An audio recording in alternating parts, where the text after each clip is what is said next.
এইবারের ইশিকা নিজের ঝুমকে দেখা মাত্রই ভয় পেয়ে আতঙ্কিত হয়ে পড়লো। হ্যাঁ বন্ধুরা, ভিডিওতে লাইক দিয়ে দেখতে থাকুন। যে মুহূর্তে কিনা ইশিকা বলতে থাকে যে তোমরা আমার সঙ্গে এরকম কেন আচরণ করছো বলো তো, ঠিক সেই সময় কুসুম বলতে থাকে যে কারণ আমি আপনার জম হয়ে আপনার জীবনে এসেছি, এবার আমি আপনার প্রাণ না কেটে নেওয়া পর্যন্ত এত সহজে আমি দমবো না ইশিকা ম্যাডাম, কারণ আপনার কারণে আজকে এতগুলো মানুষের জীবনে এত অশান্তি, এত বিষ আপনি এবং ওই অসতোষ প্রমাণিক মিলে খুলে দিয়েছেন, যে যার কারণে কিনা আপনার এই অন্যায় কোনোরকম কোনো ক্ষমা হয় না, এবং এই যাত্রা যাতে আপনি কোনো মতেই এত সহজে ছাড়া না পান সেই ব্যবস্থাই আমরা করবো। কারণ আপনি দিনের পর দিন ঈশান সাহেবের এই বোকামোটাকে সুযোগ নিয়ে আপনি এই কাজে লাগানোর চেষ্টা করেছেন, তাকে ঠকিয়েছেন। আপনারা তো আমি যতটুকু জানি যে খুব ভালো বন্ধু, আপনার একবার লজ্জা করুন ঈশান সাহেবকে এরকম করে ঠকাতে। আপনি তো খুব ভালো করে জানতেন যে ঈশান সাহেব একজন বিবাহিত পুরুষ এবং তার জীবনে আরও একজন আছে যে কিনা তার পথে বসে থাকে, কিন্তু তার শর্ত আপনি ক্রমাগতভাবে ঈশান সাহেবের কাছাকাছি এসে সেই ঘনিষ্ঠ মুহূর্তের ছবিগুলোকে ইচ্ছাকৃতভাবে আপনি অন্য কাউকে দিয়ে তুলিয়ে আপনি এই সমস্ত কিছু ঈশান সাহেবকে উল্টো দেখিয়ে আপনি ব্ল্যাকমেলারের নাম করে ঈশান সাহেবের কাছ থেকে কারি টাকা হাতিয়ে নিয়েছেন। এর জন্য তো আপনার শাস্তি প্রাপ্য,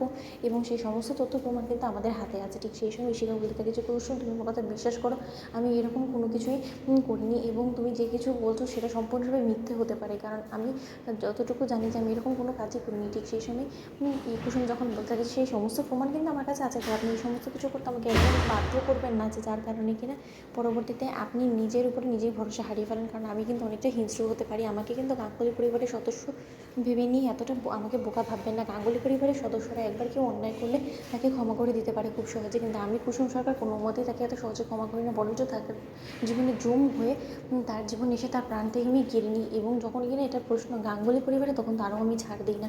আপনি নিশ্চয়ই বুঝতেই পারছেন, এতদিন আপনি যদি না বুঝে থাকেন তাহলে আমি কী করবো। এবার ভালোই ভালো বলুন তো, যে আপনি হঠাৎ করে এই যে আপনাকে মৃত ঘোষণা করা হলো, আপনি মৃত, আপনার আর অথচ লাশটা মর্গে গেল না এবং পুলিশও জানলো না, এই সমস্ত কিছু প্ল্যানটা ঠিক কার আপনার?